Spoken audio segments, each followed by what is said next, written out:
ինձ միշտ զարմացրել է աշխատանքային ժամերի, ինչով են զբաղված մեր պաշտոնյաները, որովհետև ես մասնավորի մեջ եմ եղել միշտ ու հավատացեք աշխատանքային ժամերին այնքան ժամանակ չեմ ունեցել, որ կոմենտ գրեմ առավոտից երեկո ինչ որ ընդդիմությանը լսեմ ու կոմենտ գրեմ։ Իշխանության ղեկը իրենց ձեռքն է։ Եթե թող ընդդիմությանը մոռանան, իրենց զբաղվեն այն հարցերով, որը հիմքերը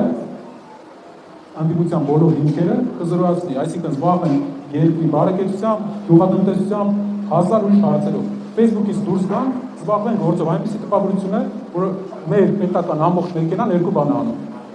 Կոմենտ է գրում, ստատուս է գրում ու ասֆալտ անում։ Մեր պետությունը, մեր ամբողջ պետական համակարգը ասֆալտ անելու մասին չի էլի։